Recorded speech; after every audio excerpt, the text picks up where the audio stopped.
So have you ever guys like struggled in school during a subject, homework, or overall during school? So for me, I agree with this quote that says, teachers open the door, but you must enter by yourself. So for me in elementary, I was really chubby. I didn't know any English. My English was horrible. Till I got to second grade, I met this one teacher. Her name was Miss Clue. She was a Hispanic, and she speak English really well. For me, I thought it was incredible because I was like, how do you learn a different language when you can't understand what it means? That's for me. That's how I saw it. She told me that, well, it takes time, it takes patience. Just give it time. Don't give up, but eventually you will get where you want to be. I told her that I can't learn English. It's hard for me. I always struggled during reading, talking, or communicating with other people. And she told me, well, sometimes you gotta step out from your comfort zone. It's hard to do, but eventually,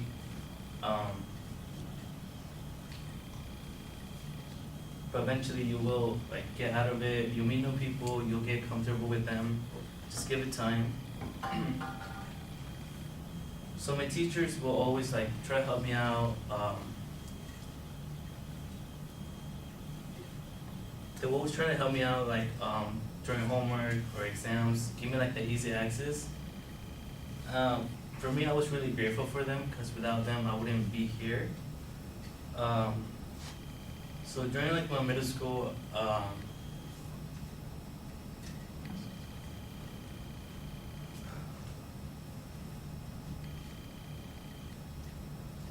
so during middle school,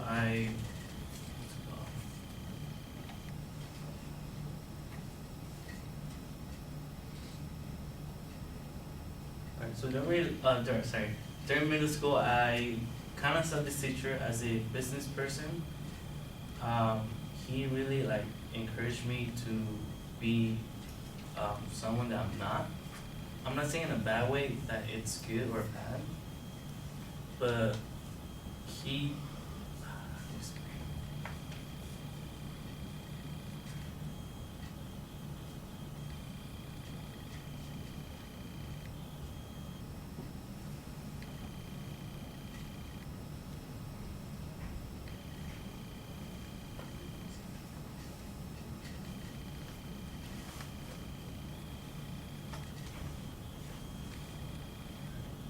So basically, and overall, like, if you want to do something, you can't always ask for help. Sometimes you gotta do it by yourself and step out of your comfort zone.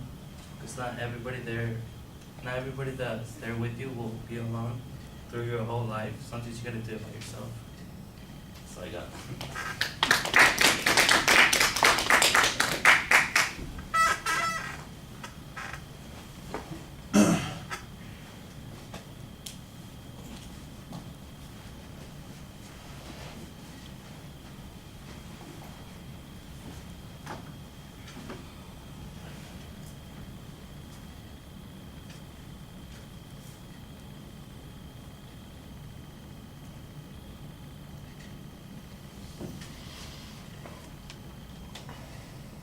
All right, you start off okay with a rhetorical question. There was a tie-in to the quote that was pretty clear. And then you went right into a story, and I didn't really know exactly what the position was that you were going to take on the quote. There's not really an organizational preview, so I'm assuming that that first story is going to be your first example.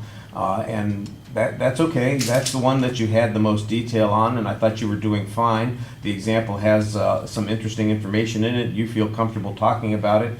But once you get past that story, you get stuck. You don't really know where you're going, and it didn't seem like you had a plan. You struggled to come up with that second example, and you got partially into it, and then you just got lost. And you can tell in the presentation where you're getting lost, because that's when you start hesitating, and you get the long pauses. And then you keep looking down at the quote like it's going to appear in your head if you look at the quote again. I think, did we talk about refrigerator disease?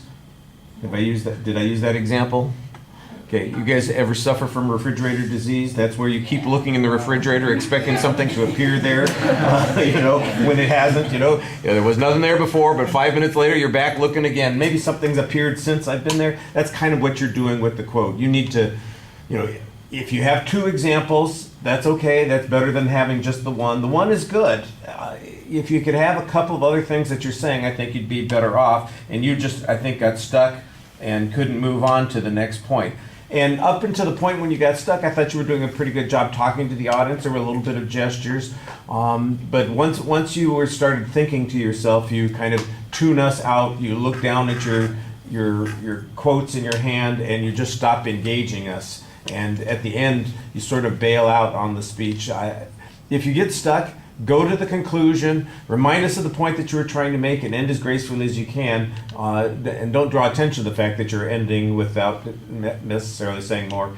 You don't have to say, well, that's it. We don't need that kind of accent. All right. Thank you.